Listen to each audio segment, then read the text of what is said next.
तो अब बात करते हैं हम आगे की। पिछली क्लास में हमने पढ़ा था कक्षा 9 का चैप्टर 2, उसके अंदर हम बात कर रहे थे परमाणु और अणु की। परमाणु और अणु की बात हमारी कंप्लीट हो चुकी थी। अब अपन बात करते हैं तत्वों की कि तत्व क्या होते हैं। तो तत्व वे पदार्थ होते हैं जिसके सभी परमाणु एक समान होते हैं। तो लिख लेते हैं वे पदार्थ जिसमें एक ही प्रकार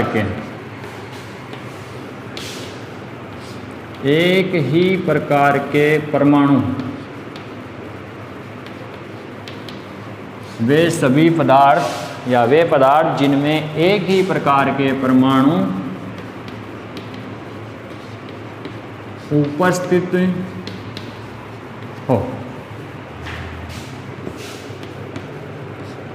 तत्व कहलाता है या कहलाते हैं। तो ये तो छोटी सी परिभाषा थी कि तत्व किसे कहते हैं। तो वे पदार्थ जिनमें एक ही प्रकार के परमाणु उपस्थित हो क्या कहलाते हैं? तत्व कहलाते हैं। बात करें उदाहरणों की तो हमारा ऑक्सीजन तत्व है। जितने भी तत्व अपन पढ़ते हैं, hydrogen, helium, lithium, beryllium, boron, carbon, nitrogen, oxygen, fluorine, neon, जो भी हैं वो सभी किस में आते हैं? तत्वों में आते हैं। ऑक्सीजन, हाइड्रोजन, कार्बन,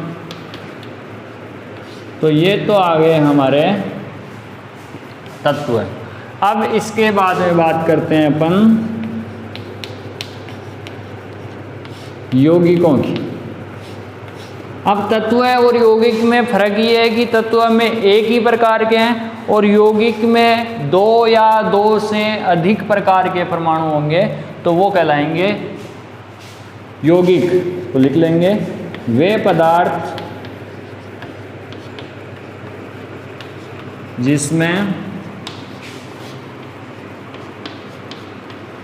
दो या दो से अधिक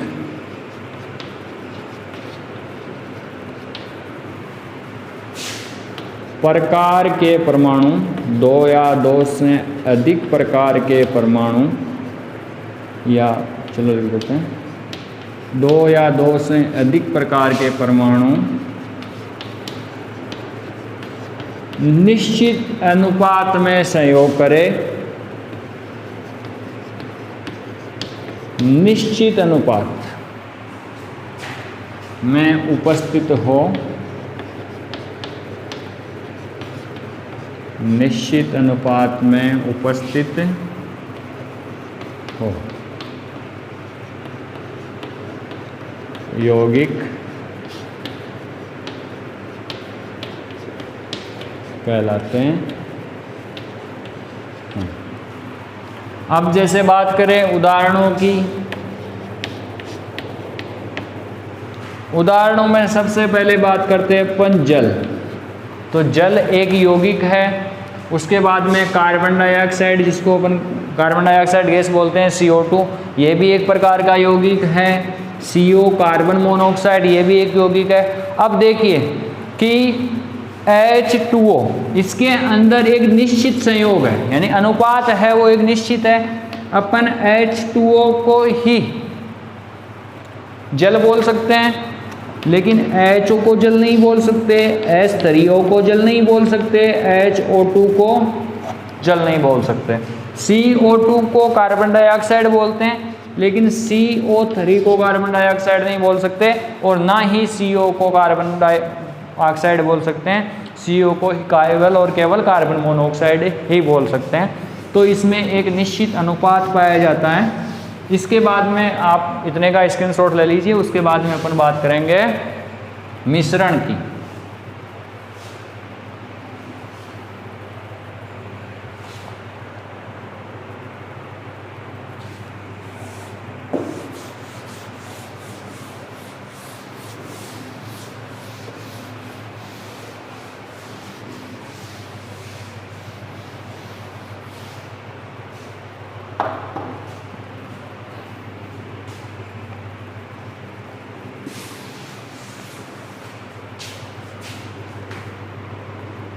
हमारा अगला जो टॉपिक है वो है मिश्रण।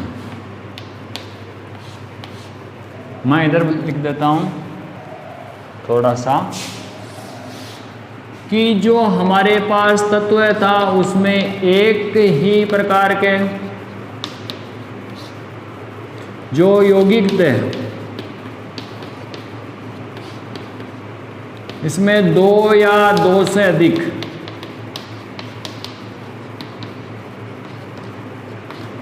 लेकिन उसमें शर्त क्या थी? निश्चित अनुपात। अब अपन बात करेंगे मिश्रण की। तो मिश्रण में दो या दो से अधिक प्रकार के परमाणु तो उपस्थित होते हैं लेकिन उनका कोई निश्चित अनुपात नहीं होता। तो अपन लिख देते हैं वे पदार्थ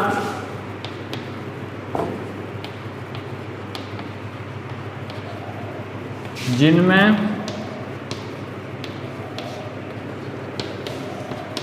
दो या दो से अधिक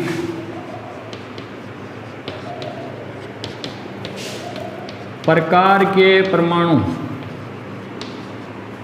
दो या दो से अधिक प्रकार के परमाणु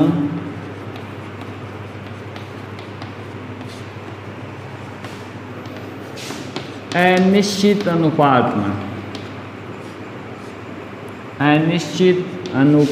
में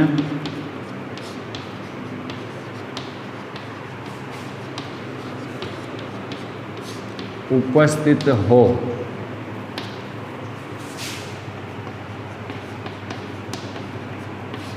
मिश्रण कहलाता है। बात करें मिश्रण के उदाहरणों की, तो मिश्रण का उदाहरण एक तो है मिट्टी, या मिट्टी में जो लकड़ी का कचरा है वो भी हो सकता है, मिट्टी भी हो सकती है, और भी कचरा हो सकता है, जलवाष्प भी हो सकती है। लेकिन अब उसमें वो कितना है, क्या है, उसका कोई मात्रा नहीं है कि उस एक मिट्टी है उसमें 100 में से 10 ग्राम लकड़ी का कचरा है, लेकिन एक मिट्टी है उसमें 100 में से 30 ग्राम मिट्टी का कचरा है, लेकिन वो है तो क्या? मिट्टी। अब दूसरा है शरबत। एक शरबत है उसमें 100 ml पानी के अंदर 10 ग्राम चीनी घोली हुई है, और एक शरबत है उसमें 100 ml पानी के अंदर 50 ग्राम चीनी घोली हुई है, लेकिन है तो क्या दोनों? शरबत ही। तो ये बात हो गई मिश्रण की। अब बात करें मिश्रण के प्रकारों की, तो मिश्रण के दो प्रकार के होते हैं। पहला मिश्रण है वो है सममांगी मिश्रण, तो नंबर 1 लिख लेते हैं। सममांगी मिश्रण। सममांगी मिश्रण और दूसरा होता है विषमांगी मिश्रण। आप सबसे पहले बात कर लेते हैं सममांगी मिश्रण का। सममांगी मिश्रण वो मिश्रण होता है जिसके अंदर जो मिश्रण के अवयव हैं, जो मिश्रण के अंदर जो पदार्थ मिले हुए हैं या जो परमाणु मिले हुए हैं, वो सभी एक ही अवस्था में होंगे। जैसे या तो सभी के सभी किस में होंगे? ठोस होंगे, या सभी द्रव होंगे, या सभी क्या होंगे? गैस होंगे। इन तीनों में से किसी एक अवस्था में होंगे सभी के सभी। तो लिख देंगे ऐसा मिश्रण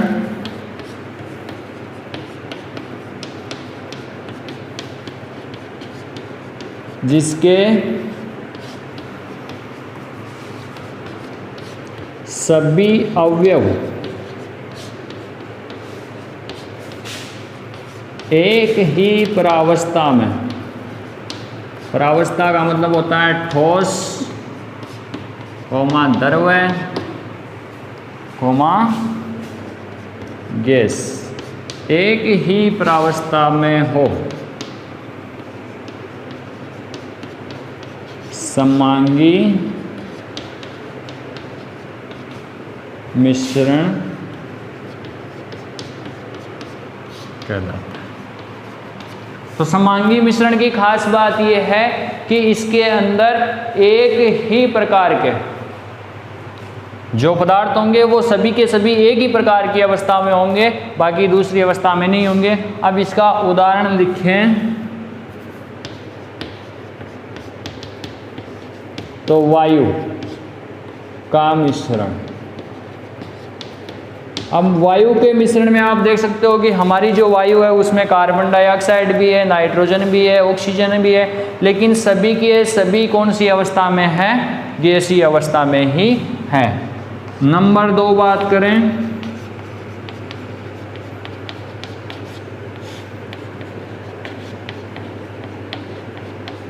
विषमांगीय मिश्रण। तो विषमांगीय मिश्रण में आप लिख लेंगे ऐसा मिश्रण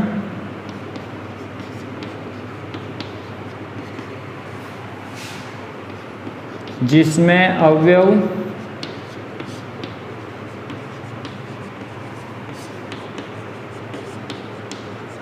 भिन्न भिन्न, या मैं ऐसे लिख देता हूं, भिन्न भिन्न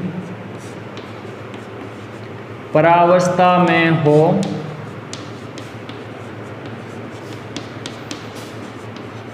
विषमांगीय मिश्रण। विषमांगीय मिश्रण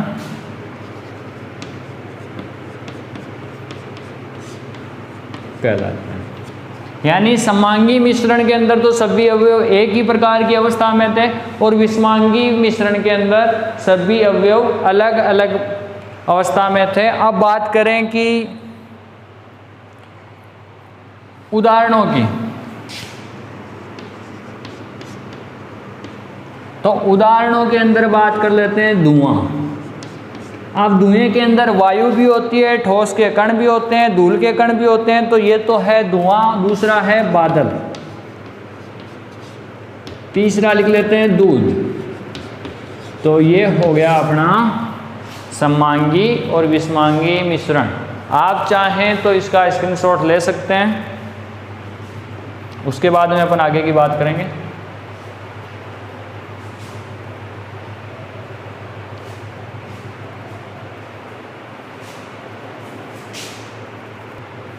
चलो आगे की बात करते हैं अब।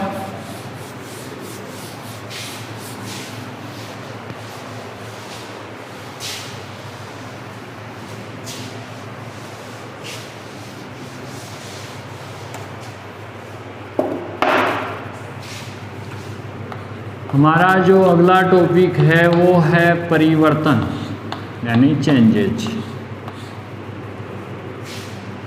बात करेगी परिवर्तन किसे कहते हैं, तो किसी पदार्थ के भौतिक या रासायनिक गुण, यानी कोई भी गुणों, रंग, रूप, आकृति, संगठन आदि का बदलना क्या कहलाता है? परिवर्तन कहलाता है। तो लिख लेते हैं पदार्थ के गुणों का,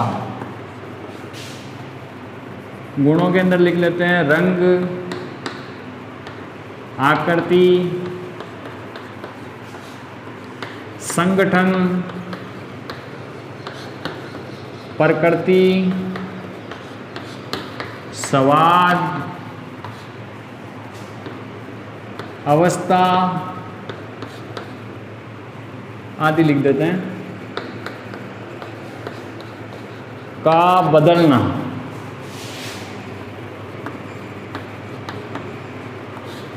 बदलना परिवर्तन कहलाता है। अब बात करें कि पदार्थ के गुणों का, यानी गुण कौन कौन से हो सकते हैं, कि पहले तो उसका रंग चेंज हो जाए, दूसरा उसकी पहले आकृति कैसे हो, उसके बाद में आकृति कैसे हो जाए, तीसरा कि उसके संगठन का परिवर्तन हो जाए। जैसे मान लीजिए इसमें CO2, इसका ये संगठन है, इसमें 2 ऑक्सीजन है और इसमें 1 कार्बन है, और ये बदल जाए CO में, तो इसके संगठन में परिवर्तन हो गया। उसके बाद में प्रकृति, पहले मान लीजिए वो अम्लीय हो, उसके बाद में वो चेंज हो जाए क्षारीय में। स्वाद, पहले वो कड़वा हो, उसके बाद में वो मीठा हो जाए। अवस्था, यानी पहले वो ठोस में हो, फिर वो द्रव में हो जाए। आदि का बदलना क्या कहलाता है? परिवर्तन कहलाता है। अब बात करें कि परिवर्तन कितने प्रकार के होते हैं, तो लिख देते हैं परिवर्तन 2 प्रकार के होते हैं। परिवर्तन 2 प्रकार के होते हैं। कौन कौन से परिवर्तन होते हैं? पहला तो होता है भौतिक परिवर्तन। भौतिक को बोलते हैं उत्क्रमणीय, भौतिक या उत्क्रमणीय परिवर्तन।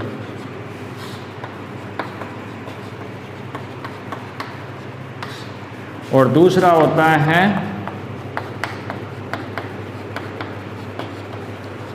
रासायनिक या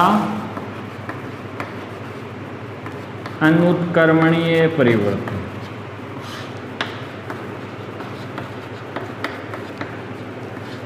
भौतिक परिवर्तन का मतलब तो ये होता है कि उसमें केवल बाहरी गुण ही बदलते हैं। जैसे मान लीजिए पानी है, वो पहले द्रव अवस्था में पानी है, वो ठोस अवस्था में बर्फ बन जाए तो ये उसका है भौतिक परिवर्तन, या वो गैस भाप में बदल जाए तो ये भौतिक परिवर्तन है। दूसरा, अपन कोई कागज लेते हैं, उसको फाड़ देते हैं तो वो भी भौतिक परिवर्तन है।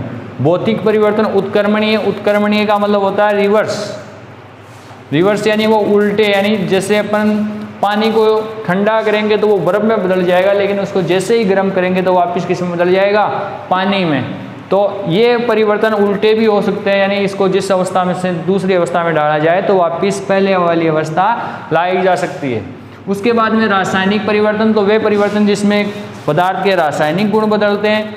ये अनुत्क्रमणीय क्यों कहते हैं? क्योंकि एक बार अगर रासायनिक परिवर्तन हो गया तो उसके बाद में उसको वापस पुनः पूर्व अवस्था में नहीं लाया जा सकता। तो आज के वीडियो में इतना ही। आगे का इनके बारे में विस्तृत अध्ययन अपन अगली क्लास में करेंगे।